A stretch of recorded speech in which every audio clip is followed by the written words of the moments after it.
السلام علیکم ورحمۃ اللہ وبرکاتہ۔ الحمد للہ رب العالمین وصلی اللہ وسلم وبارک علی عبدہ ورسولہ محمد وعلی آلہ وصحبہ اجمعین وعلی من تبعہم بإحسان الی یوم الدین، اما بعد، حیاکم اللہ ناظرین اکرام، آپ سب کا خیر مقدم ہے۔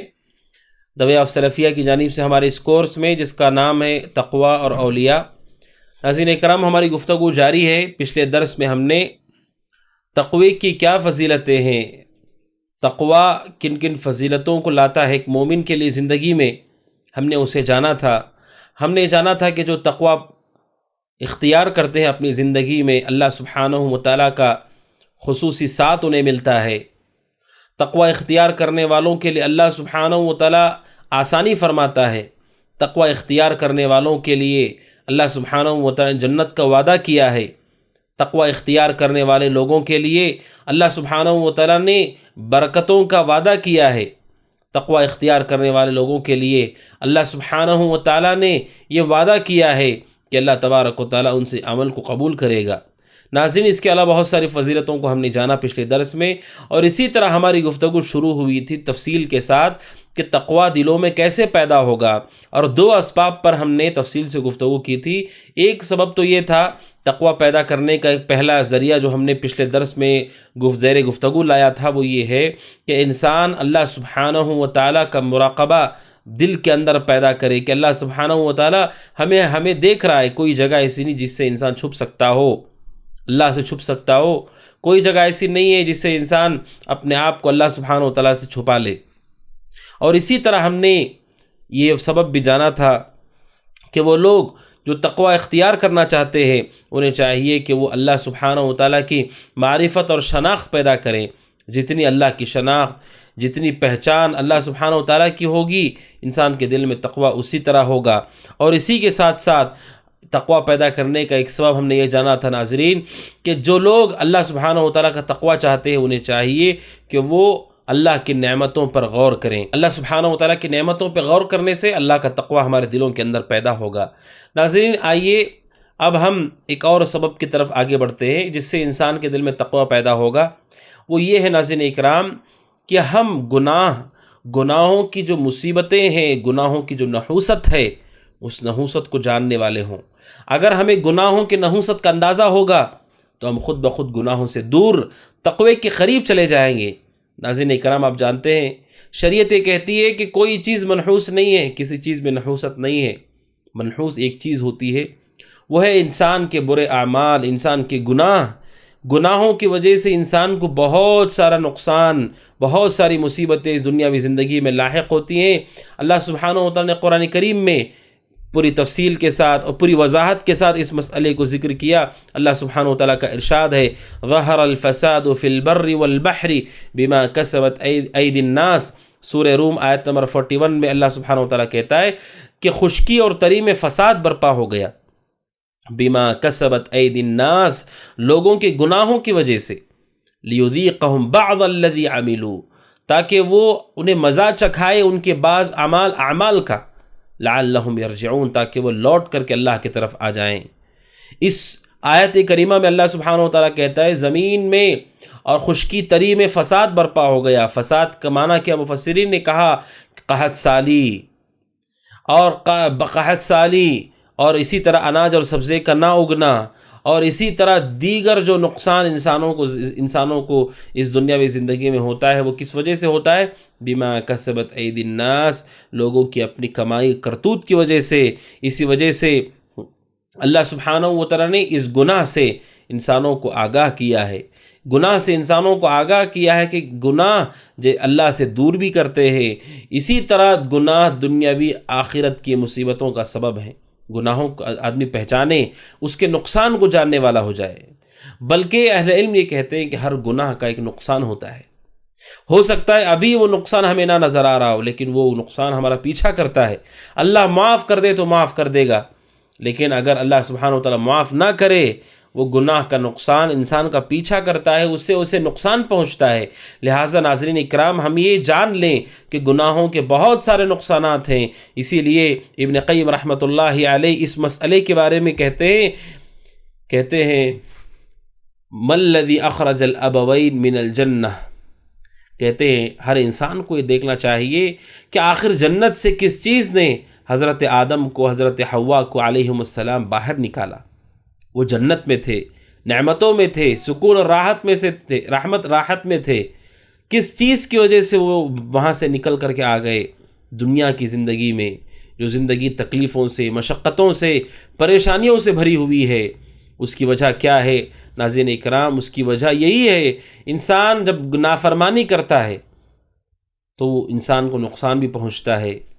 یہ کہتے ہیں ابلیس کے ساتھ کیا ہوا؟ ابلیس جو آسمانوں میں تھا، فرشتوں کے ساتھ تھا، ابلیس کے ساتھ کیا ہوا؟ قرآن کریم بھی اس واقعے کو نقل کرتا ہے۔ اللہ سبحانہ و تعالیٰ نے آدم علیہ السلام کو بنایا، اور اپنے ہاتھوں سے اللہ سبحانہ و تعالیٰ نے آدم علیہ السلام کو بنایا، اور بنا کر کے اللہ سبحانہ و تعالیٰ نے سارے فرشتوں سے کہا اسے سجدہ کرو، سب نے سجدہ کیا سوائے ابلیس کے۔ سورہ اعراف آیت نمبر 11 میں اللہ سبحانہ و تعالیٰ کہتا ہے وَلَقَدْ خَلَقْنَاكُمْ ثُمَّ صَوَّرْنَاكُمْ، ہم نے تمہیں پیدا کیا ہے اور ہم نے تمہیں بہترین صورت پر پیدا کیا۔ پھر ہم نے آدم سے کہا ثُمَّ قُلْنَا لِلْمَلَائِكَةِ اسْجُدُوا لِآدَمَ فَسَجَدُوا، ہم نے آدم علیہ السلام کو پیدا کیا اور ہم نے فرشتوں سے کہا آدم کو سجدہ کرو، سب نے سجدہ کیا الا ابلیس کے سوا لم یکن من الساجدین، اس نے سجدہ نہیں کیا۔ اللہ سبحانہ وتعالیٰ نے کہا قال ما منعک الا تسجد اذ امرتک، کہا کس چیز کی وجہ سے ابلیس تو نے سجدہ نہیں کیا جبکہ میں نے تجھے حکم دیا اس کا؟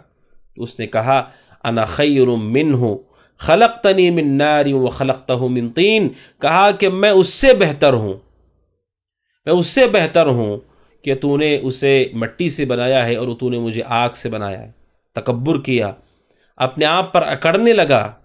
کیا ہوا ناظرین؟ اس گناہ کا انجام کیا ہوا؟ اللہ کہتا ہے قال فاہبط منہا فما یکون لک ان تتکبر فیہا، کہا کہ ابلیس تو یہاں سے نکل جا، تیرے لیے یہ اب صحیح نہیں ہے کہ تو ان تتکبر فیہا، اس پاکیزہ جگہ پر رہ کر تکبر کرے، پاکیزہ جگہ پر رہ کر وہ تو تکبر کرے، اب تیرے لیے مناسب جگہ نہیں ہے۔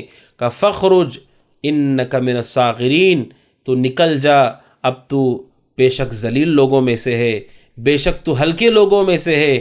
کیوں؟ کیونکہ اس نے تکبر کیا۔ سورہ اعراف آیت نمبر 13 میں اللہ سبحانہ وتعالیٰ 13 میں کہتا ہے کہ اسے نکال دیا گیا جنت اور آسمان سے نکال دیا گیا اور یہ کہہ دیا گیا کہ تو ذلیل لوگوں میں سے ہے، اب تیرے لیے یہ جگہ نہیں ہے۔ ابن قیم رحمۃ اللہ علیہ کہتے ہیں آخر کیا چیز ہے جس نے ابلیس کو دھتکارا ہوا بنا دیا کہ ہر انسان اس سے پناہ مانگتا ہے؟ یہی گناہ کے راستے کو اس نے اختیار کیا، اس تقوی کے راستے کو چھوڑ دیا۔ فرشتوں نے تقوی کے راستے کو چنا جیسے اللہ کا حکم اور سجدہ کر دیا۔ اسی لیے ناظرین اکرام، آج ہم نے یہ سبب پہلا یہ جانا ہے کہ جو تقوی اختیار کرنا چاہتے ہیں انہیں جان لینا چاہیے کہ گناہوں کے بہت نقصانات ہیں، بہت آفتیں ہیں، بہت مصیبتیں ہیں۔ جو ان سے بچنا چاہتا ہے اسے چاہیے کہ وہ اللہ سبحانہ وتعالیٰ کی تقوی کو اختیار کرے۔ جو گزشتہ قومیں تھیں ان قوموں کی تفصیل کو اللہ سبحانہ وتعالیٰ نے ذکر کیا ہے، قوم عاد، قوم سمود، فرعون کا لشکر، قوم نوح، کیا ہوا ان سب کے ساتھ، کس طرح سے انہیں نیست و نابود کر دیا گیا، تباہ و برباد کر دیا گیا۔ انہوں نے سب سے بڑا تقوی یعنی ایمان کو قبول نہیں کیا، توحید کو قبول نہیں کیا، سب سے بڑی نافرمانی کی، شرک کیا، کفر کیا اللہ کے ساتھ۔ کیا انجام ہوا ان کا ناظرین اکرام؟ ان کا انجام یہ ہوا کہ وہ صفحہ ہستی سے مٹا دیے گئے اور جہنم میں داخل کر دیے گئے، اور موت کے بعد کی ان کی زندگی بہت ہی خطرناک ہے۔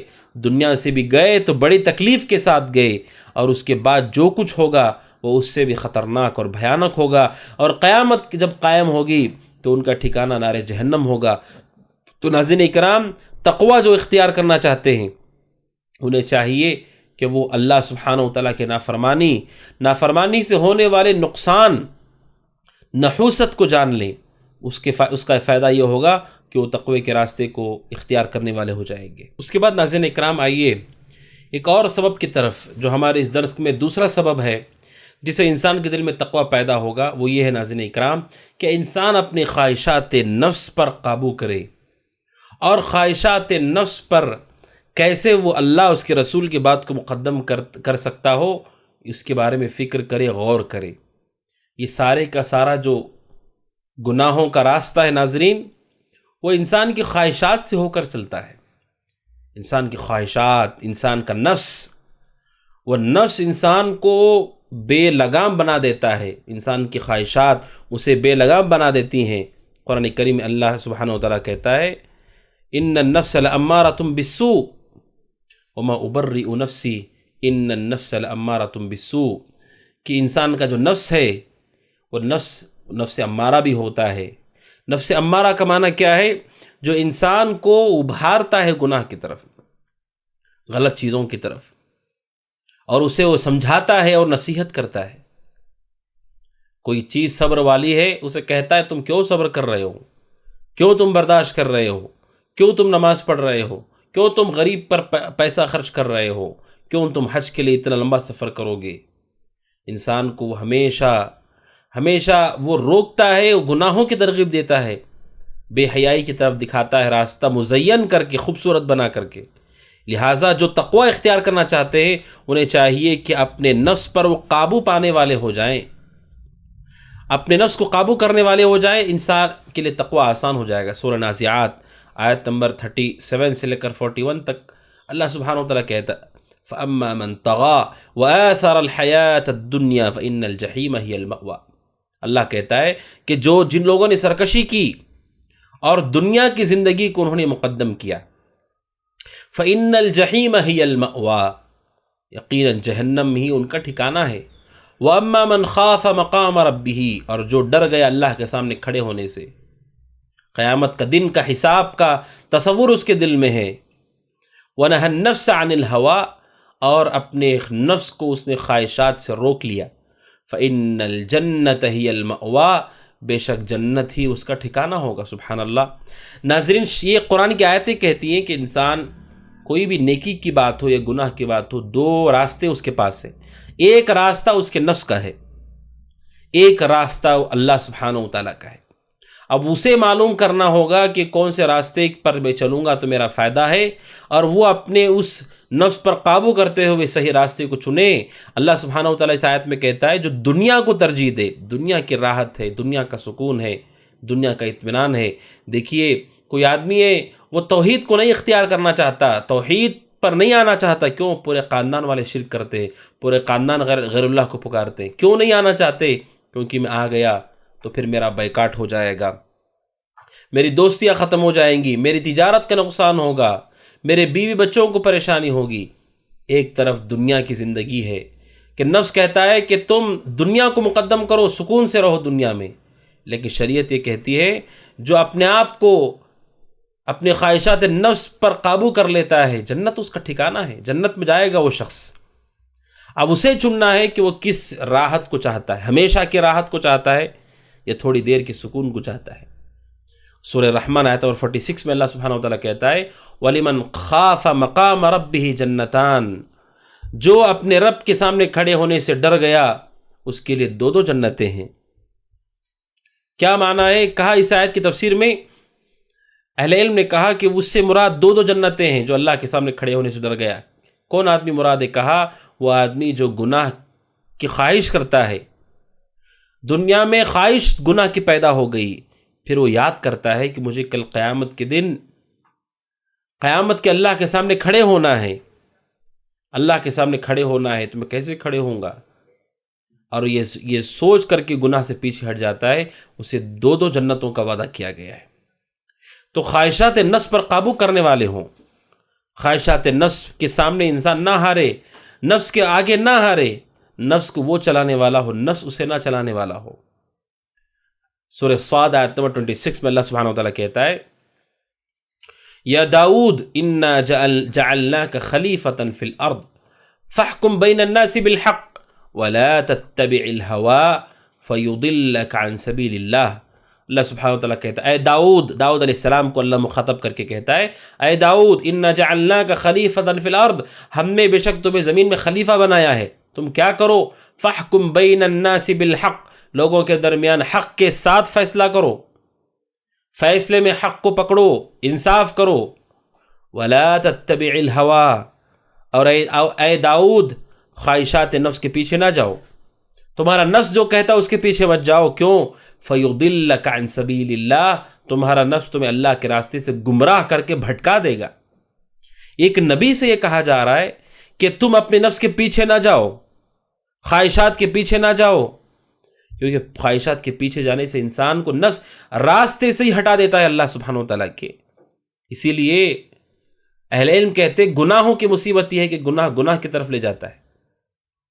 آپ نے نفس کی وہ بات مان لی، مقدم کر دی اللہ اس کے رسول پر، پھر وہ اور ایک گناہ کی طرف لے جاتا ہے. اس لیے قرآن کہتا ہے کہ اس کی مخالفت کرو. جب وہ نفس انسان کو گناہ کی دعوت دے اس کے پیچھے نہ جائے، ورنہ اللہ کے راستے سے گمراہ کر دے گا وہ. اب لوگوں کے درمیان فیصلہ کرنا ہے. داؤد علیہ السلام نبی بھی ہیں، بادشاہ بھی ہیں. اب فیصلہ کرنے کے لیے علم چاہیے، علم حکمت چاہیے، فیصلہ کرنے کے لیے سمجھ بوجھ چاہیے، اس کے ساتھ بنیادی طور پر حق چاہیے، انصاف چاہیے، عدل چاہیے.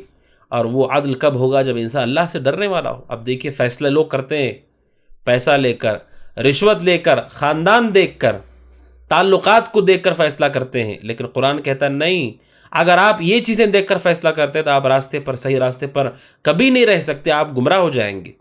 صحیح راستے پر وہ رہتا ہے جو حق کے پیچھے ہوتا ہے، اپنے خواہشات نفس کے پیچھے نہ رہے. بلکہ سب سے بڑا ظالم شخص وہی ہوتا ہے جو خواہشات کے نفس کے پیچھے چلے.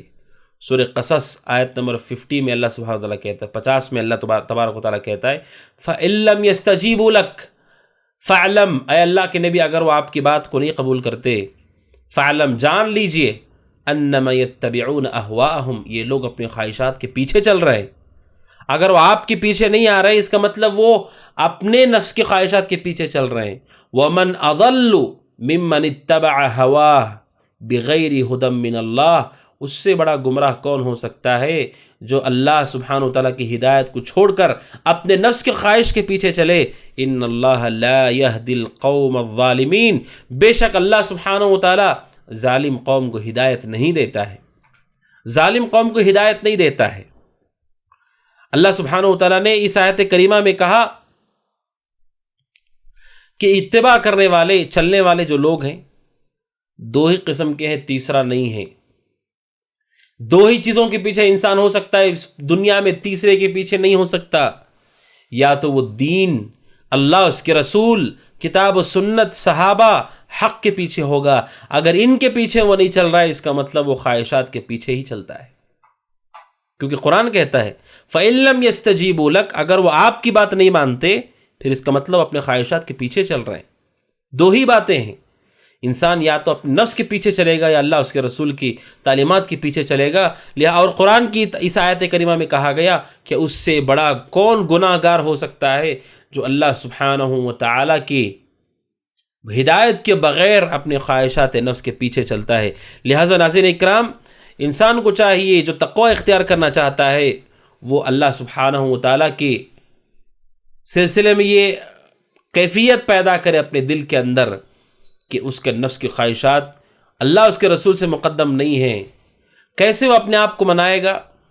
علماء کہتے ہیں کہ کئی چیزیں ہو سکتی ہیں، اپنے خواہشات کو کچلنے کی کئی چیزیں ہو سکتی ہیں، کئی راستے ہو سکتے ہیں. ایک راستہ تو یہ ہے کہ انسان اللہ کی محبت میں ایسا کرے، اللہ کی محبت اتنی زیادہ اس کے دل میں ہو کہ وہ گناہوں سے دور ہو جائے. اسی لیے ناظرین، جو اللہ سے محبت کرتا ہے گناہوں کی لذت اس کے پاس نہیں ہوتی ہے، نیکی کی لذت ہوتی ہے. عبادت کر کے انہیں مزہ آتا ہے، سکون ملتا ہے. گناہ میں انہیں سکون نہیں ملتا ہے. گناہ ہو بھی گیا انہیں تسلی نہیں ہے. اللہ کی محبت کے ذریعے سے اپنے نفس کے خواہشات کو آپ کچل سکتے ہیں.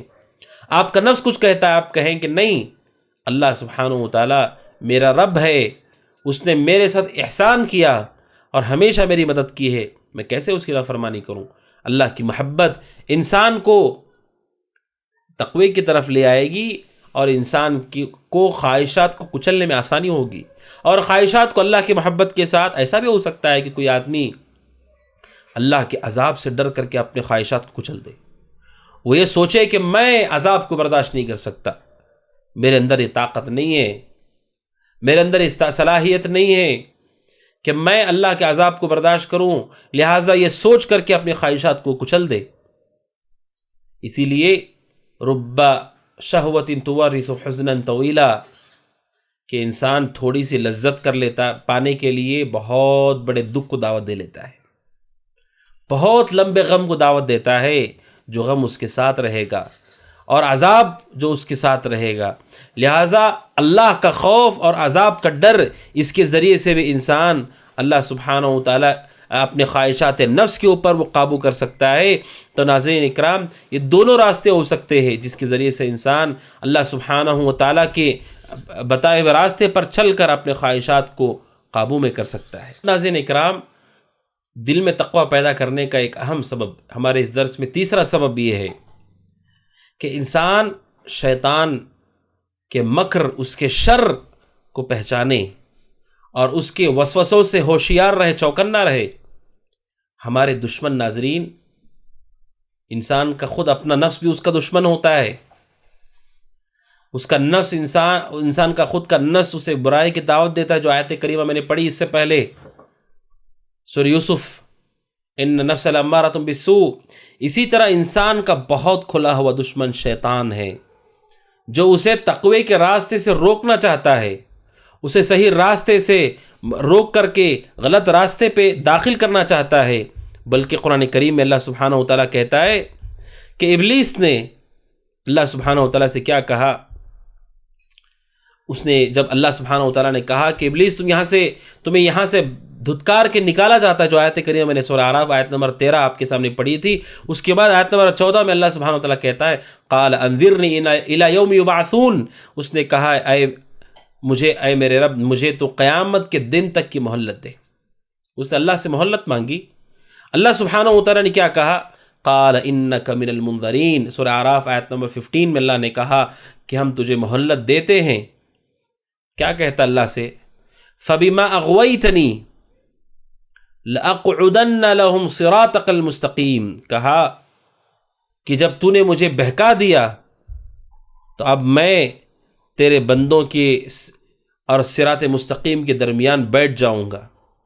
فبما اغویتنی، تو نے مجھے جب بھٹکا دیا، کہا چونکہ اللہ سبحانہ و تعالیٰ کے نافرمانی کے سبب اسے نکال دیا گیا، وہ کہتا ہے لأقعدن لهم صراطک المستقیم، اے اللہ صراط مستقیم پر میں بیٹھ جاؤں گا۔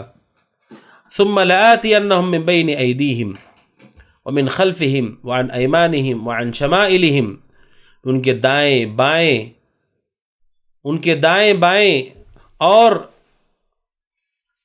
ان کے سیدھے، ان کے پیچھے کی جانب سے، کا ولا تجد اکثرہم شاکرین، تو ان میں سے اکثر لوگوں کو شکر گزار نہیں پائے گا۔ شیطان نے اللہ سے یہ وعدہ کیا ہے کہ اس صراط مستقیم پر بیٹھ کر ان کے آگے پیچھے سے، دائیں بائیں سے، ہر طرف سے وہ لوگوں کو گمراہ کرے گا۔ لہٰذا جب اس نے اللہ سے وعدہ کیا ہے تو پھر قرآن کریم بھی لوگوں کو حکم دیتا ہے۔ سورہ فاطر آیت نمبر 6 میں اللہ سبحانہ وتعالیٰ کہتا ہے ان الشیطان لکم عدو فاتخذوہ عدوا، بے شک شیطان تمہارا دشمن ہے، لہذا تم بھی اسے دشمن بناؤ۔ انما یدعو حزبہ لیکونوا من اصحاب السعیر، وہ اپنے گروہ کے لوگوں کو دعوت دیتا ہے کہ وہ بھی جہنمی ہو جائے۔ اس نے کیا کیا؟ آدم علیہ السلام کو بہکایا، آدم علیہ السلام کو ورغلایا اس نے، اور اس کا مکر بہت خطرناک ہوتا ہے، اس کا طریقہ بہت خطرناک ہوتا ہے۔ ناظرین، جو تقوی اختیار کرنا چاہتے ہیں انہیں شیطان کے شر سے، اس کے فتنے سے، اس کے وسوسوں سے، اس کے آنے کے راستوں کے بارے میں اسے علم ہونا چاہیے۔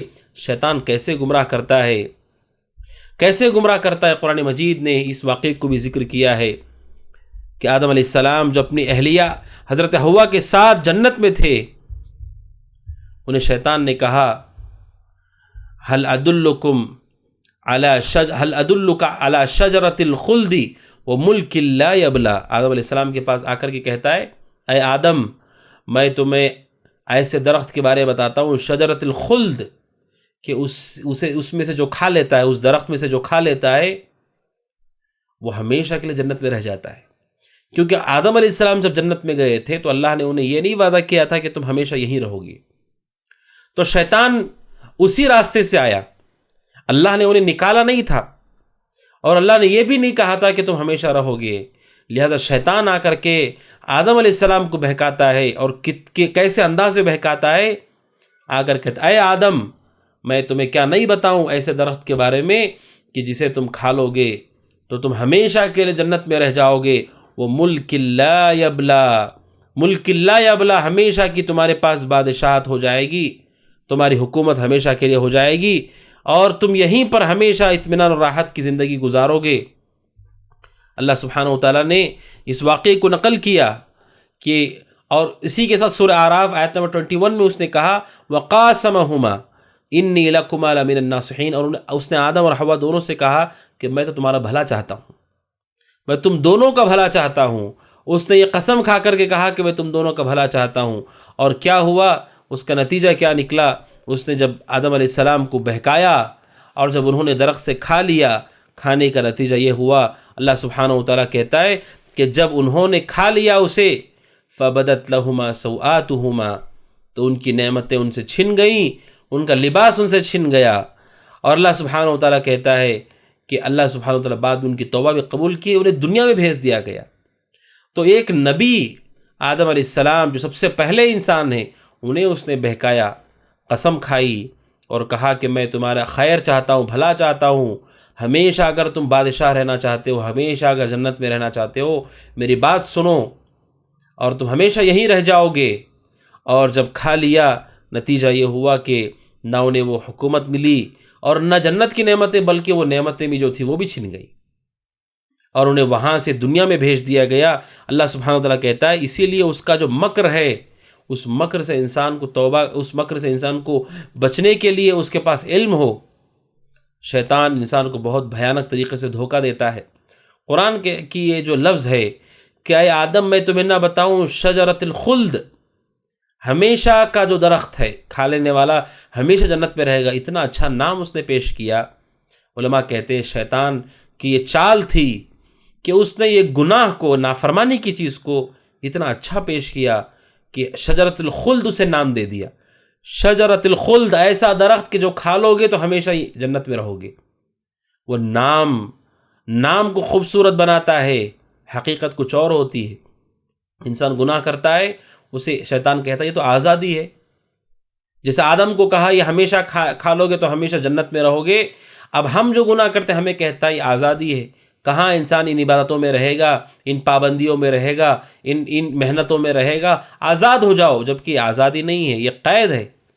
گناہوں میں قید ہو جائے گا وہ جو اللہ کی اطاعت سے آزاد ہو جائے، وہ مصیبتوں میں قید ہو جائے گا وہ، اور جہنم میں قید ہو جائے گا۔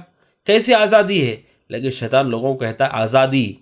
اسی لیے لفظ جو آزادی ہم بار بار سنتے ہیں، یعنی دین سے ہی آزاد ہو جائے آدمی، پردے سے آزاد ہو جائے عورت، مرد اپنی ذمہ داری سے آزاد ہو جائے، یہ آزادی، یہ لفظ شیطان نے ایسے لوگوں کو بہکایا ہے کہ لوگ اس لفظ کے پیچھے چلے گئے، اور کتنے لوگ ہیں جو دیندار تھے آزادی کے نام پر وہ دین سے پوری طرح باہر چلے گئے، کیونکہ شیطان ہے جس نے انہیں بہکایا ہے، ورغلایا ہے، ان کے نفس نے انہیں بہکایا ورغلایا ہے، انہیں اچھا نام دے کر کے انہیں گمراہ کر دیا۔ اس لیے جو تقوی اختیار کرنا چاہتے ہیں انہیں چاہیے کہ وہ شیطان کے مکر سے بچیں۔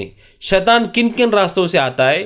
7 راستے ہیں، 7 راستے سے شیطان آتا ہے انسان کے پاس، اور 7 طریقوں سے، 7 طرح سے وہ گمراہ کرنے کی کوشش کرتا ہے، جیسا کہ امام ابن مفلح المقدسی رحمہ اللہ نے ذکر کیا ہے مصائب الانسان من مکائد الشیطان، صفحہ نمبر 69 میں آپ دیکھیں۔ اسی طرح ابن قیم رحمۃ اللہ علیہ نے بھی اسے ذکر کیا ہے، کہا انہوں نے کہ شیطان مومنوں کے پاس آتا ہے تو وہ 7 طرح سے انہیں راستے سے ہٹانے کی کوشش کرتا ہے۔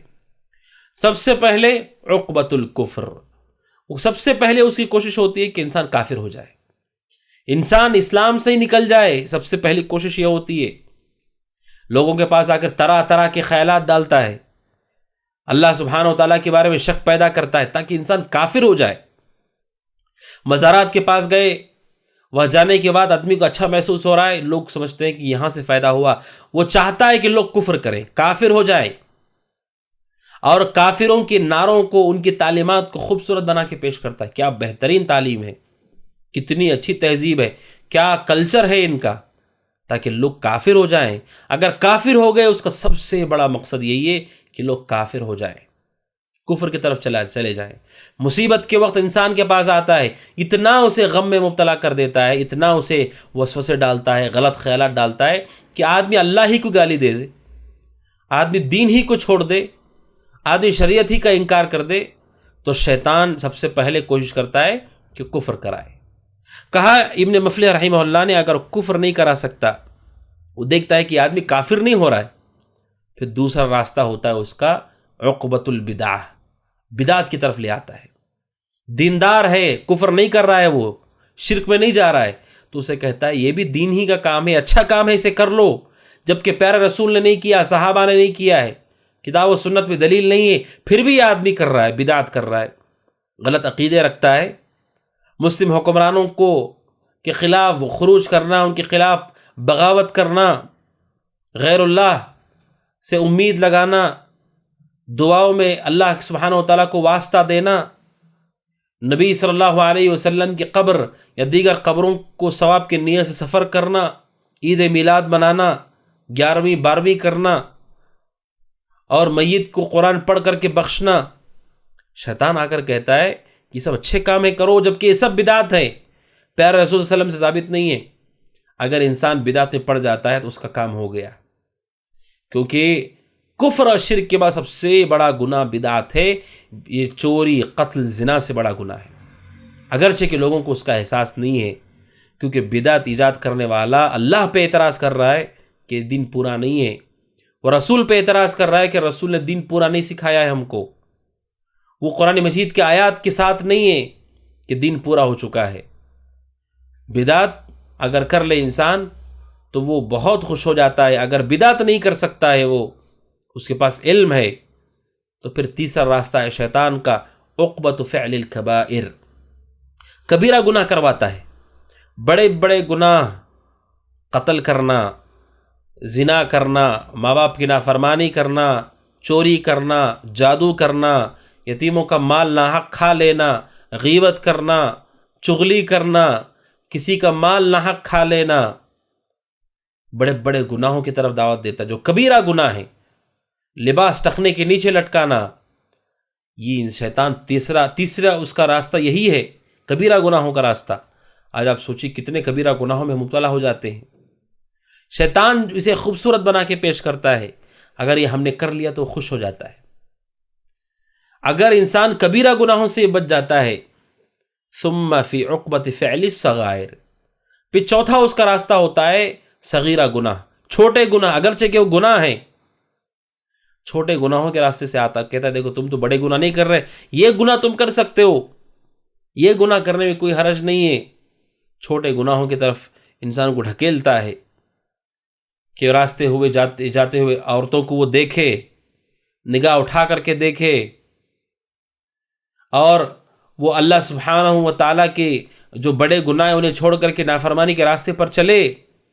چوتھا راستہ اس کا یہی ہے، صغیرہ گناہوں کے ذریعے سے وہ لوگوں کو بہکانے کی کوشش کرتا ہے، اگر اس میں بھی کامیاب نہ ہوا تو پانچواں راستہ اس کا ہوتا ہے کہ وہ مباح چیزیں جو جائز ہے اسلام میں، اس میں اتنا مصروف کر دیتا ہے کہ آدمی نیکی کے کام نہ کر سکے، مباح کام، آدمی دوستی میں لگا ہوا، اتنی گہری دوستی ہے کہ انسان اس کے پیچھے گھنٹے گھنٹے لگا دے رہا ہے۔ انسان اپنے موبائل فون کو، آج آپ دیکھیے جو لوگ موبائل فون میں گیم کھیلتے ہیں، بس اوقات ان سے کہا جائے وہ کہتے ہیں یہ تو حرام نہیں ہے، لیکن شیطان کا یہ حربہ ہے، پانچواں حربہ یہی ہے، حرام نہیں کرا سکتا تو وہ کیا کرتا ہے، جائز ہی صحیح اتنا اسے مصروف کر دیتا ہے کہ وہ اللہ کی اطاعت سے غافل ہو جائے، اور پھر دھیرے دھیرے وہ گناہ کی طرف بھی چلا جائے گا، اس کا وقت اس میں جا رہا ہے، جو نیکی میں لگ سکتا تھا اس میں لگ گیا، کوئی کھیل کود میں اتنا وقت لگا دیا، صبح شام وہ کھیل کود میں لگا ہوتا ہے اور کہتا ہے یہ تو جائز ہے، اسلام میں اس میں تو روکا نہیں گیا ہے، تو جائز چیزوں میں اتنا لگا دیتا ہے شیطان کہ اسے معلوم ہی نہیں ہوتا ہے کہ یہ اسے اللہ کے راستے سے روکا جا رہا ہے۔ شیطان کا یہ مکر ہے، شیطان کی یہ چال ہے، انسان اپنا وقت ضائع کر رہا ہے، انسان اپنی صلاحیت کو ضائع کر رہا ہے، شیطان اسے روک رہا ہے اطاعت کے کاموں سے۔ اگر یہ بھی نہیں کر سکتا ہے کہ اسے مصروف نہیں کر پاتا ہے وہ مباح اور جائز چیزوں میں، چھٹواں حربہ اس کا یہ ہوتا ہے کہ اعمال میں جو عمل افضل ہوتا ہے اس سے روک دیتا ہے، افضل عمل سے اسے روک کر اسے کم درجے والے عمل کی طرف لے آتا ہے۔ ہر عمل کے اندر دو چیزیں ہوتی، ایک افضل اور ایک ہے جائز، کہ ایک ہے سب سے بہتر طریقہ اور دوسرا اس سے کم طریقہ۔ آدمی وضو کرتا ہے، سب سے افضل طریقہ یہ ہے کہ آدمی وضو کرتے ہوئے بسم اللہ پڑھے، اخلاص کے ساتھ، گناہ میرے معاف ہو رہے ہیں اور میں سنت کے مطابق کر رہا ہوں، یہ سوچ کر کے اچھی طرح سے وضو کرے، وضو سے فارغ ہونے کے بعد دعا پڑھے، یہ افضل ترین چیز ہے۔ اس سے روک دیتا ہے، وضو کرنے دیتا ہے آپ کو، لیکن افضل طریقے پہ نہیں کرنے دیتا ہے۔ آدمی نماز کو آ گیا لیکن اسے اول وقت میں آنے سے روک دیتا ہے، اول وقت میں آنا افضل ہے، اگلی صف میں آنا افضل ہے، اسے روک دیتا ہے۔ نماز کے لیے تو آ گیا لیکن افضل کام چھڑوا دیتا ہے، اور یہ بہت ہی چالاکی کے ساتھ یہ چیز ہوتی ہے کہ وہ انسان کو اس طرح سے ان راستوں سے آ کر کے کہ نیکی تم کرو کوئی مسئلہ نہیں، لیکن افضل چیز اسے روک لیتا ہے۔ اذان ہو گئی، اذان کا جواب نہیں دیتا انسان، جبکہ افضل ہے اذان کا جواب دینا۔ تو جتنے بھی افضل کام ہیں ان افضل کاموں سے وہ روک دیتا ہے، افضل کاموں سے اسے غافل کر دیتا ہے۔ یہ شیطان کا چھٹواں حربہ ہے۔ اور ساتواں راستہ ہے جس کے بارے میں علماء کہتے ہیں اس سے کوئی بھی انسان بچ نہیں سکتا ہے، کوئی بھی انسان نہیں بچ سکتا ہے۔ اگر کوئی بچ سکتا تو رسول بچ جاتے، اور وہ یہ ہے دشمنوں کو مسلط کر دینا، جو ہمیں تکلیف دیتے ہیں، دشمنوں کو ہمارے خلاف بھڑکانا۔ شیطان بھڑکاتا ہے کیونکہ دشمن جب ہمارے خلاف کھڑے ہوں گے ہمیں نقصان ہوگا، پریشانی ہوگی، دکھ ہوگا، تو پھر ہمارے اندر کمی آ جائے گی، دین کے اندر کمزوری آ جائے گی، دشمنوں کی وجہ سے، ان کی تکلیفوں کی وجہ سے، ان کی سازشوں کی وجہ سے، تاکہ انسان غافل ہو جائے اللہ سے غافل ہو جائے۔ کہتے ہیں ساتواں راستہ ہے یہ۔ 7 راستے ناظرین اکرام جس سے شیطان انسان کے پاس آتا ہے۔ سب سے پہلے کفر کروانا چاہتا ہے، اگر وہ نہیں کر سکا تو پھر اسے بدعت کی طرف لاتا ہے، اگر وہ بدعت سے بچ گیا تو کبیرہ گناہوں کی طرف لاتا ہے، کبیرہ گناہوں سے تو بچ گیا صغیرہ گناہوں کی طرف لاتا ہے، صغیرہ گناہوں سے یہ بچ گیا اس کا وقت ضائع کرتا ہے جائز چیزوں میں، اتنا وقت لگا دیتا ہے جائز چیزوں میں کہ وہ اطاعت کے کاموں سے ہی غافل ہو جائے۔ اگر وہ اس کا وقت نہیں ضائع کر سکا، مشغول نہیں کر سکا، چھٹواں راستہ یہ ہوتا ہے کہ وہ اسے افضل کاموں سے روک دیتا ہے، اس سے کم درجے کے کاموں میں مصروف کر دیتا ہے۔ اور اگر 6 چیزوں کے علاوہ 7ویں چیز جس سے کوئی نہیں بچ سکتا وہ یہ ہے کہ دشمن ہمارے خلاف دشمنوں کو بھڑکاتا ہے، ورغلاتا ہے، مسلط کرتا ہے، جو تکلیف پہنچاتے ہیں۔ اسی وجہ سے ناظرین اکرام مومن کو چاہیے کہ وہ شیطان کے حربے سے، اس کے شر سے، اس کی داخل ہونے کے راستے سے پہچان لے۔ وہ بہت خطرناک طریقے سے انسانوں کو اللہ سبحانہ و تعالیٰ کے راستے سے غافل کرتا ہے، اس کے راستے اسٹپ بائی اسٹپ انسان کے پاس آتا ہے۔ کفر، بدعات، کبیرہ گناہ، صغیرہ گناہ، مصروف کرنا، مفضول چیزیں میں لگانا، دشمنوں کو بھڑکانا، مسلط کرنا۔ سورہ نور آیت نمبر 21 میں اللہ سبحانہ و تعالیٰ کہتا ہے یا ایھا الذین آمنوا لا تتبعوا خطوات الشیطان ومن یتبع خطوات الشیطان فإنہ یأمر بالفحشاء والمنکر۔ اے وہ لوگوں جو ایمان لائے ہو، شیطان کے نقش قدم پہ مت چلو، اس کے راستے پر مت چلو، جو اس کے نقش قدم پر چلتا ہے اللہ سبحانہ و تعالیٰ کہتا ہے کہ وہ بے شک انسانوں کو بے حیائی اور منکر کا حکم دیتا ہے۔ تو ناظرین اکرام یہ شیطان ہے جو اس طرح سے انسانوں کو وسوسوں میں مبتلا کر دیتا ہے۔ ناظرین اکرام شیطان سے متعلق نبی اکرم صلی اللہ علیہ وسلم نے ایک بڑی حقیقت بیان کی۔ صحیح بخاری حدیث نمبر 2038، حضرت علی بن حسین کہتے ہیں کہ نبی صلی اللہ علیہ وسلم مسجد میں تھے اور آپ کے پاس حضرت صفیہ رضی اللہ تعالیٰ عنہ آئیں آپ سے ملاقات کرنے کے لیے۔ اللہ کے نبی مسجد نبوی میں اعتکاف میں تھے، تو آپ نے حضرت صفیہ سے کہا کہ جلدی مت کرو، میں بھی تمہارے ساتھ تمہیں چھوڑنے کے لیے آتا ہوں۔ حضرت صفیہ رضی اللہ تعالیٰ عنہ کو اللہ کے نبی صلی اللہ علیہ وسلم چھوڑنے کے لیے مسجد کے کنارے تک آئے، تو اللہ کے نبی صلی اللہ علیہ وسلم جب اپنی بیوی کے ساتھ تھے فَلَقِيَهُ رَجُلَانِ مِنَ الْأَنصَارِ، انصار کے 2 صحابہ نے اللہ کے نبی علیہ السلام کو دیکھا، آپ سے ملاقات کی۔ اللہ کے نبی صلی اللہ علیہ وسلم کو دیکھا اور دیکھنے کے ساتھ انہوں نے اپنے قدم کو تیز کیا، وہاں سے نکلنے لگے۔ اللہ کے نبی صلی اللہ علیہ وسلم نے ان دونوں صحابہ سے کہا سلام، اللہ کے نبی صلی اللہ علیہ وسلم نے کہا تم دونوں ادھر آؤ، دونوں ادھر آؤ۔ جب آپ نے کہا وہ آ گئے، اللہ کے نبی صلی اللہ علیہ وسلم نے فرمایا انما ہی صفیہ بنت حوی، آپ نے کہا یہ میری بیوی صفیہ بنت حوی ہے۔ اللہ کے نبی صلی اللہ علیہ وسلم نے دیکھا کہ وہ دو لوگ آپ کو دیکھ رہے ہیں اور آپ کو سلام کر کے وہ نکل گئے، تو اللہ کے نبی صلی اللہ علیہ وسلم نے ان دونوں کو بلا کر کے کہا کہ یہ میری بیوی صفیہ ہے، کیوں؟ تاکہ ان کے دل میں کوئی بات نہ آ جائے۔ انہوں نے سن کر کے کہا اللہ کے نبی سبحان اللہ، آپ کے بارے میں ہمارا دل کیسے اس طرح کی چیزوں میں داخل ہوگا؟ اللہ کے نبی صلی اللہ علیہ وسلم نے فرمایا ان الشیطان یجری من ابن آدم مجرى الدم، آپ نے فرمایا کہ شیطان انسان کے جسم میں اسی طرح دوڑتا ہے جس طرح سے خون دوڑتا ہے۔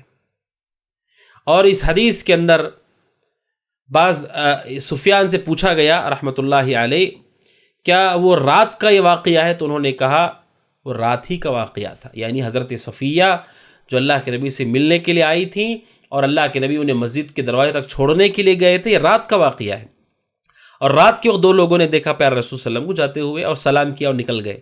آپ نے انہیں بلا کر کے کہا کہ یہ میری بیوی صفیہ ہے، تاکہ ان کے دل میں شبہ نہ ہو، اس لیے کہ شیطان آپ نے کہا خون کی طرح دوڑتا ہے، جس طرح خون انسان کے جسم میں دوڑتا ہے اسی طرح شیطان انسان کے نفس کو جان لیتا ہے اور اسے گمراہ کرنے کے راستے پر چلتا ہے۔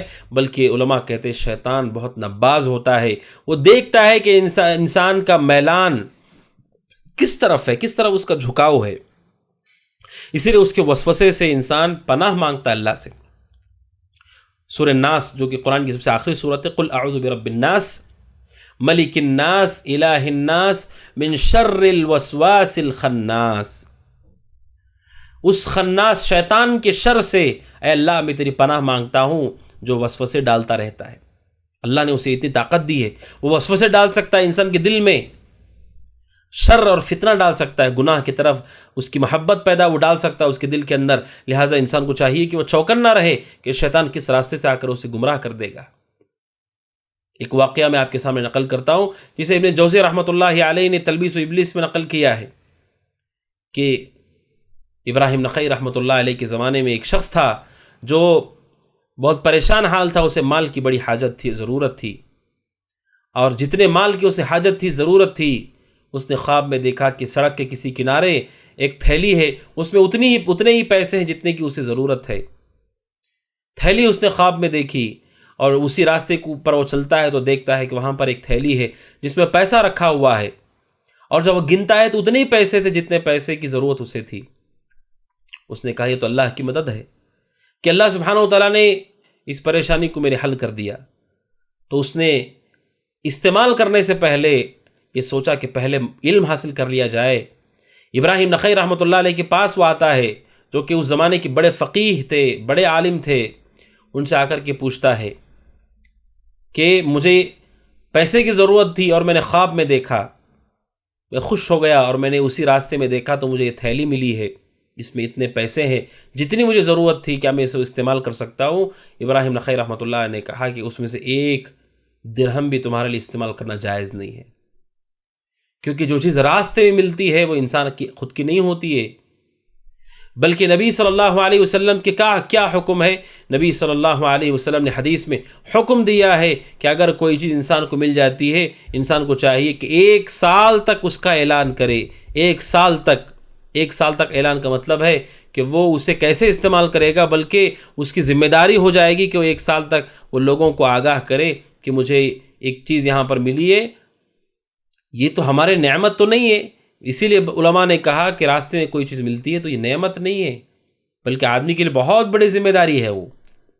صحیح بخاری حدیث نمبر 91 میں اللہ کے نبی صلی اللہ علیہ وسلم فرماتے ہیں آپ سے پوچھا گیا، زید بن خالد الجہنی کہتے ہیں کسی نے آپ سے پوچھا اللہ کے نبی راستے میں کوئی چیز ہمیں مل جاتی ہے تو ہمیں کیا کرنا چاہیے؟ تو آپ نے کہا اسے اچھی طرح اس کی علامتیں دیکھ لو، ثم عرفها سنتاً، پھر 1 سال تک اعلان کرو، یہ بتاؤ کہ ایک چیز گم گئی ہے، یہ نہیں بتاؤ کہ وہ کیا ہے، اور جو بھی مطالبہ کرنے کے لیے آئے گا اس سے پہلے پوچھو کہ اس کی کیا نشانیاں ہیں، تم کیا ڈھونڈ رہے ہو، اور تم پہلے خود دیکھ لو کہ کیا کیا اس کی نشانی ہے، اور وہ آ کر جب بتائے گا وہ نشانیاں تم ملا کر دیکھو کیا یہ بات صحیح ہے، اگر یہ بات صحیح ہے تو پھر تم اسے اس کی چیز لوٹا دو۔ یہ طریقہ اللہ کے نبی صلی اللہ علیہ وسلم نے بیان کیا۔ اب شیطان نے اس آدمی کو گمراہ کرنے کے لیے اسے خواب میں ایک تھیلی دکھائی، جو تھیلی کسی کی گری ہوئی تھی راستے میں، اور انہیں یہ لگا یہ تو اللہ کی مدد ہے، اگر وہ اسے کھا لیتے تو انہوں نے مال حرام کو کھا لیا، جو کہ کبیرہ گناہوں میں سے ہے۔ اور آپ نے سنا کہ انسان سے شیطان جب کفر نہیں کرا سکتا، بدعت نہیں کرا سکتا، تو کبیرہ گناہ کراتا ہے۔ لہذا ناظرین اکرام، شیطان کے وسوسے، اس کے شر اور فتنے سے مومن کو بچنا چاہیے، اس کے پاس علم ہو۔ اور شیطان کے شر اور فتنے سے بچنے کے چند اسباب میں بڑی تیزی کے ساتھ بیان کر دیتا ہوں۔ ان میں سب سے پہلا سبب جس سے انسان شیطان کے وسوسوں سے بچ سکتا ہے وہ یہ ہے کہ اللہ کی پناہ طلب کرے، اعوذ باللہ من الشیطان الرجیم کہے۔ سورہ اسراء آیت نمبر 36 میں اللہ کہتا ہے وَإِمَّا يَنزَغَنَّكَ مِنَ الشَّيْطَانِ نَزْغٌ فَاسْتَعِذْ بِاللَّهِ مِنَ الشَّيْطَانِ الرَّجِيمِ فَاسْتَعِذْ بِاللَّهِ إِنَّهُ هُوَ السَّمِيعُ الْعَلِيمُ۔ اللہ کہتا ہے اگر شیطان تمہیں ورغلاتا ہے، بہکاتا ہے، تو تم اللہ کی پناہ طلب کرو، کیونکہ شیطان کو ہم نہیں دیکھ سکتے، جسے ہم دیکھ ہی نہیں سکتے اسے کیسے لڑیں گے؟ اب اللہ ہی ہے جو ہمیں بچا سکتا ہے، لہذا تم اللہ کی پناہ طلب کرو۔ نبی اکرم صلی اللہ علیہ وسلم نے اس بات کا حکم دیا۔ اور اسی طرح سے دوسری چیز جس کے ذریعے سے انسان شیطان سے محفوظ ہو سکتا ہے وہ یہ ہے کہ انسان معوذات کا اہتمام کرے۔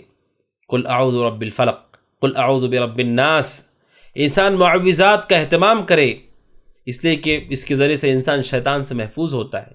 نمبر 3، سوتے وقت آیت الکرسی کا اہتمام کرے، کیونکہ اس سے بھی شیطان انسان کے قریب نہیں آتا ہے، جو کہ مشہور حدیث ہے بخاری کے اندر کہ نبی اکرم صلی اللہ علیہ وسلم نے حضرت ابو ہریرہ رضی اللہ تعالیٰ عنہ کی بات کی تصدیق کی کہ جو آیت الکرسی پڑھ کر سوتا ہے شیطان اس کے قریب نہیں جاتا ہے۔ اسی طرح شیطان سے بچنے کا چوتھا راستہ طریقہ یہ ہے کہ انسان سورۃ البقرہ کا اہتمام کرے، اپنے گھر میں سورہ بقرہ کا اہتمام کرے، کیونکہ نبی اکرم صلی اللہ علیہ وسلم کے بقول کہ جس گھر میں سورہ بقرہ پڑھی جاتی ہے اس گھر میں شیطان داخل نہیں ہوتا ہے، شیطان نہیں داخل ہوگا، لہذا سورہ بقرہ کا اہتمام کریں۔ اسی طرح 5ویں چیز ہے سورہ بقرہ کے آخری 2 آیتیں، ان 2 آیتوں کا اہتمام کریں، سورہ بقرہ کے آخری 2 آیتیں۔ اسی طرح لا الہ 6ویں چیز ہے لا الہ الا اللہ وحدہ لا شریک لہ لہ الملک ولہ الحمد وہو علی کل شیء قدیر۔ 100 مرتبہ روزانہ پڑھیں کہ جو 100 مرتبہ اسے پڑھ لیتا ہے جو فضیلتیں اسے حاصل ہوگی ان میں سے یہ ہے کہ اس دن وہ شیطان سے محفوظ ہو جائے گا۔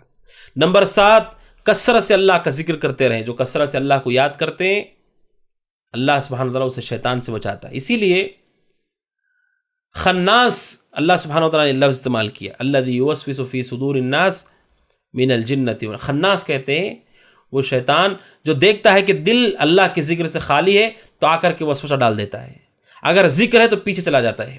خنسا کا معنی ہے عربی زبان میں، خناس کہتے ہیں اسے جو آگے ہو کر پیچھے ہو جائے۔ کب آگے ہوتا ہے؟ جب انسان غافل ہو، اور جب اللہ کو یاد کر لیتا ہے تو وہ پیچھے چلا جاتا ہے۔ تو کثرت سے ذکر کرنا 7ویں چیز ہے جس سے انسان شیطان سے محفوظ ہو سکتا ہے۔ اور 8ویں چیز ہے وضو اور نماز۔ ابن قیم رحمۃ اللہ علیہ کہتے ہیں کہ شریعت کے دلائل سے ثابت ہوتا ہے وضو اور نماز کی وجہ سے اذان دی جائے شیطان وہ ہوا خارج کرتے ہوئے بھاگ جاتا ہے۔ تو سوچئے کہ نماز کے ساتھ اذان، نماز، وضو کا اہتمام جب انسان کرتا ہے وہ شیطان سے محفوظ ہوتا ہے۔ اور 9ویں چیز یہ ہے کہ انسان بالخصوص فضول چیزوں سے بچے، فضول باتوں سے بچے، بہت زیادہ کھانے سے بچے، بہت زیادہ لوگوں سے میل ملاپ سے بچے، کیونکہ ان راستوں سے شیطان داخل ہوتا ہے۔ بلکہ یہ 4 راستے انہوں نے ذکر کیے، فضول النظر والکلام والطعام مخالطۃ الناس۔ ابن قیم رحمۃ اللہ نے کہا 4 چیزیں ہیں، فضول دیکھنا، یہاں وہاں دیکھ رہا ہے انسان، لڑکیوں کو دیکھ رہا ہے، بے حیائی کی چیزوں کو دیکھ رہا ہے، یہ دیکھنے کے راستے سے شیطان انسان پہ حملہ کرتا ہے، اور دیکھنا یہ تیر ہے شیطان کا جو پہلا لگتا ہے، لہٰذا اپنی آنکھوں کی حفاظت کریں۔ دوسرا ہے کلام، بہت زیادہ گفتگو کر رہا ہے آدمی، اس میں غیبت بھی کر رہا ہے، چغلی بھی کر رہا ہے، جھوٹ بھی بول رہا ہے، بہت زیادہ گفتگو سے بچے۔ اور چوتھا بہت زیادہ کھانے سے بچے، بہت زیادہ انسان کھا لیتا ہے تو مست ہو جاتا ہے اور غافل ہو جاتا ہے اللہ کے ذکر سے، عبادتیں اس کے لیے وزنی ہو جاتی ہیں، بہت زیادہ کھانے سے بچے۔ اور چوتھی چیز، بہت زیادہ لوگوں سے میل ملاپ نہ رکھے۔ اتنے زیادہ لوگوں سے اس کے تعلقات ہیں کہ وہ اللہ کی عبادت سے دور ہو جا رہا ہے، ان کے فتنے میں، ان کے شر میں چلا جا رہا ہے۔ کہتے ہیں ابن قیم رحمۃ اللہ علیہ، ان 4 راستوں سے شیطان، ان 4 طریقوں سے شیطان انسانوں پہ حاوی ہو جاتا ہے۔ ہم اپنی زندگی میں دیکھیں کہ شیطان کہاں سے آ رہا ہے۔ بہت زیادہ ہم نے کھا لیا ہے، یا ہم بہت زیادہ گفتگو کرتے ہیں، یا بہت زیادہ ادھر ادھر نگاہیں ہماری بے لگام ہو کر کے گھومتی ہیں۔ ان چیزوں پہ انسان غور کرے۔ ابن قیم رحمۃ اللہ علیہ نے ان چیزوں کو ذکر کیا ہے۔ تو ناظرین اکرام، یہ چند چیزیں تھیں ابن قیم رحمۃ اللہ علیہ کے باتوں سے مستفاد 9 چیزیں میں نے آپ کے سامنے رکھی کہ جس سے انسان شیطان سے محفوظ ہو سکتا ہے۔ جب انسان شیطان سے محفوظ ہوگا، اس کے شر سے محفوظ ہوگا، تو خود بخود تقوی کے راستے پر چلنے والا ہوگا۔ اسی طرح ناظرین اکرام، تقوی دل میں پیدا ہونے کے اسباب میں سے ایک سبب یہ بھی ہے کہ انسان اطاعت اور نیکی کے کام کو کبھی حقیر نہ سمجھے، اور جو نیکی میسر آتی ہے اس نیکی کو وہ کر لے، کیونکہ اللہ سبحانہ و تعالیٰ کے یہاں یہ قانون یہ ہے کہ جو نیکی کرتا ہے اللہ سبحانہ و تعالیٰ نیکی کو اس کے لیے آسان کر دیتا ہے۔ اب تقوی پر ہے تو اور مزید تقوی کے راستے کو آسان کر دیا جاتا ہے۔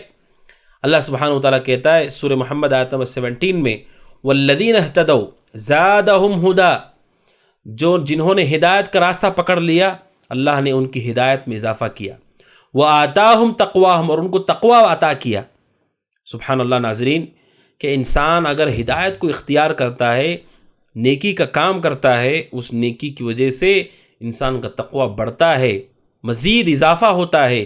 اور ہمارا یہ عقیدہ ہے کہ انسان کا عمل، انسان کی عبادتیں، انسان کا ایمان اچھے کاموں کی وجہ سے بڑھ جاتا ہے، اچھے کاموں کے سب اس میں اضافہ ہوتا ہے۔ اسی لیے بعض سلف یہ کہتے ہیں کہ میں بسا اوقات نیکی کرنے کے سلسلے میں دل میں محسوس کرتا ہوں کہ میں پیچھے ہٹ جاؤں، پھر میں یہ سوچتا ہوں کہ اس نیکی کو کر لیتا ہوں تاکہ اس نیکی کی وجہ سے ایک اور نیکی بھی مجھے مل جائے۔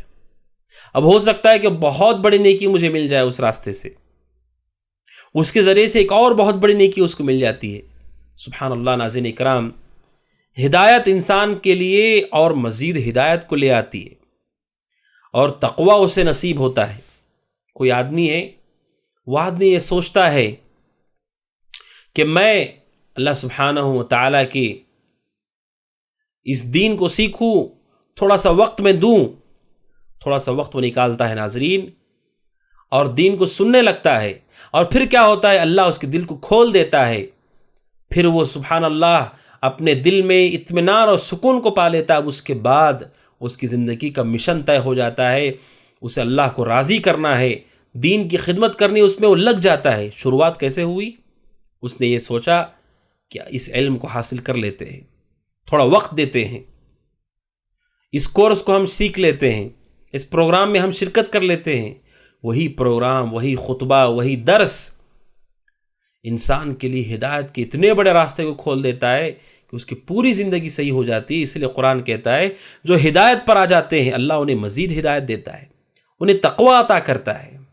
لہٰذا انسان کسی بھی نیکی کو حقیر نہ سمجھے، بلکہ پیارے رسول صلی اللہ علیہ وسلم نے یہاں تک کہا، آپ نے کہا لا تحقرن من المعروف شیئا، لا تحقرن من المعروف شیئا، کسی بھی نیکی کو، معروف کے کام کو حقیر مت سمجھو، کسی بھی نیکی کے کام کو حقیر مت سمجھو۔ صحیح مسلم کی حدیث ہے، حدیث نمبر 2626، حضرت ابو ذر رضی اللہ عنہ کہتے ہیں اللہ کے نبی نے فرمایا کسی بھی نیکی کو حقیر مت سمجھو، وَلَوْ أَن تَلْقَ أَخَاكَ بِوَجْهٍ طَلْقٍ، اگرچہ کہ تم اپنے بھائی سے مسکراتے چہرے کے ساتھ ہی کیوں نہ ملتے ہو، اس نیکی کو بھی حقیر نہ سمجھو۔ پتہ نہیں وہ نیکی ہو سکتا ہے ہماری مغفرت کا سبب ہو سکتا ہے مزید ہمیں بہت بڑے خیر کی طرف لے جائے، ہو سکتا ہے وہ نیکی ہماری زندگی کے اندر بہت بڑی سنت کو داخل کر دے۔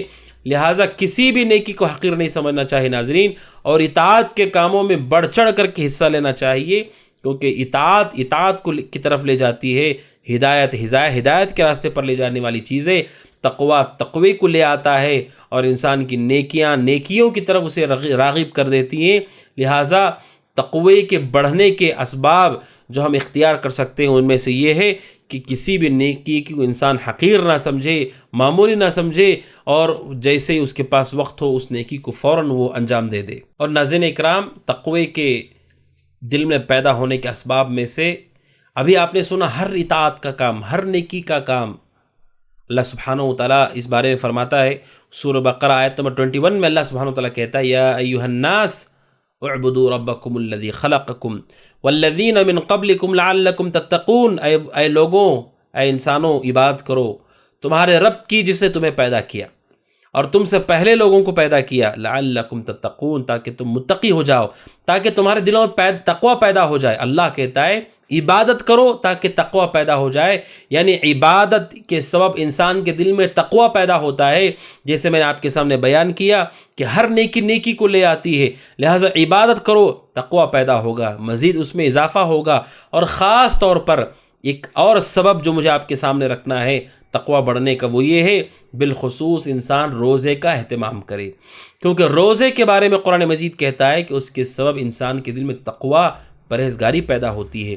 اللہ سبحانہ و تعالیٰ کے سورہ بقرہ آیت نمبر 183 میں اللہ سبحانہ و تعالیٰ کہتا ہے یا ایھا الذین آمنوا کتب علیکم الصیام کما کتب علی الذین من قبلکم لعلکم تتقون، اے وہ لوگوں جو ایمان لائے ہو، تم پر روزوں کو فرض کیا گیا ہے جیسے تم سے پہلے لوگوں پر روزے کو فرض کیا گیا تھا، لعلکم تتقون، تاکہ تم متقی اور پرہیزگار ہو جاؤ۔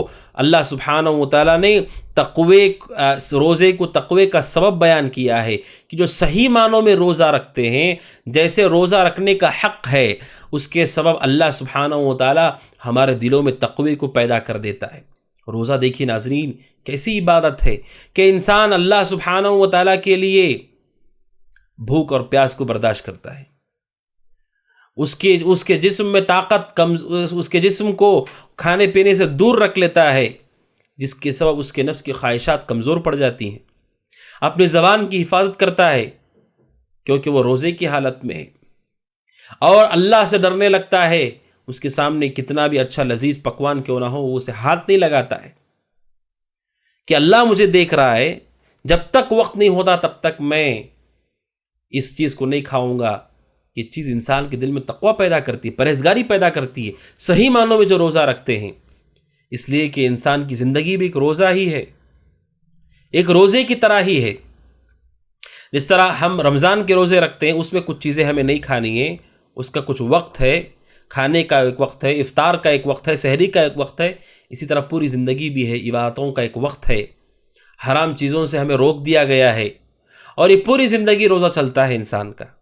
لہٰذا اس روزے سے ہم تقوی کو سیکھیں کہ روزے کے سب انسان کے دل میں تقوی پیدا ہوتا ہے۔ اللہ کے نبی صلی اللہ علیہ وسلم کی حدیث ہے، مسند احمد میں حدیث 22149، حضرت ابو امامہ کہتے ہیں رضی اللہ تعالیٰ عنہ، میں نے کہا اللہ کے نبی، ابو امامہ کہتے ہیں رضی اللہ عنہ، یا رسول اللہ مرنی بعمل، اے اللہ کے نبی مجھے کسی عمل کا حکم دے دیجئے، کوئی اچھا خاص عمل مجھے آپ بتا دیں۔ آپ نے کہا علیک بالصوم، آپ نے کہا ابو امامہ روزے کی پابندی کرو، فإنہ لا عدل لہ، کیونکہ اس کے برابر کوئی چیز نہیں ہے۔ آپ نے کہا، حضرت ابو امامہ کہتے میں نے پھر اللہ کے نبی سے کہا، قلت یا رسول اللہ مرنی بعمل، کہ اللہ کے نبی مجھے کسی عمل کا حکم دیجیے۔ آپ نے کہا علیک بالصوم فإنہ لا عدل لہ، اے ابو امامہ روزہ رکھو کیونکہ روزے کے برابر کوئی چیز نہیں ہے۔ یہ نبی صلی اللہ علیہ وسلم کی وصیت ہے، کیونکہ روزے کی وجہ سے انسان کے دل میں تقوی پیدا ہوتا ہے۔ حتیٰ کہ نبی اکرم صلی اللہ علیہ وسلم نے نوجوانوں کو کس چیز کا حکم دیا؟ اللہ کے نبی صلی اللہ علیہ وسلم نے نوجوانوں کو حکم دیا، آپ نے کہا یا معشر الشباب، یا معشر الشباب من استطاع منکم الباءۃ فلیتزوج۔ اللہ کے نبی صلی اللہ علیہ وسلم نے نوجوانوں کو کس چیز کا حکم دیا؟ آپ نے نوجوانوں کو حکم دیا کہ اے نوجوانوں، من استطاع منکم الباءۃ فلیتزوج، تم میں سے جو نکاح کی طاقت رکھتا ہو اسے نکاح کر لینا چاہیے۔ اگر وہ طاقت نہیں رکھتا ہے، نکاح کی طاقت اس کے اندر نہیں ہے، تو اللہ کے نبی صلی اللہ علیہ وسلم نے فرمایا، بخاری کی حدیث نمبر 5066، آپ نے کہا اگر طاقت نہیں نکاح کی تو آپ نے فرمایا فعلیہ بالصوم، روزے کی پابندی کرو کیونکہ روزے سے حفاظت ہوگی۔ تو خاص یہ روزہ عمل میں سے ایک ایسا عمل ہے جس سے انسان کے دل میں تقوی پیدا ہوتا ہے۔ لہٰذا ناظرین اکرام، ہمارے دلوں میں تقوی پیدا کرنے کے لیے ہم روزے کا بھی اہتمام کریں۔ تو یہ چند اسباب تھے ناظرین اکرام جو میں نے آپ کے سامنے رکھے۔ انشاءاللہ اگلے درس میں ملاقات ہوگی ان اسباب کے ساتھ، متقیوں کی جو صفات ہیں ان کے ساتھ، کہ متقیوں کی صفات اختیار کرنے سے بھی تقوی آتا ہے، اس کی تفصیل اگلے درس میں آپ کے سامنے آئے گی۔ ھذا وصلی اللہ وسلم علی نبینا محمد وعلی آلہ وصحبہ اجمعین۔ السلام علیکم ورحمۃ اللہ وبرکاتہ۔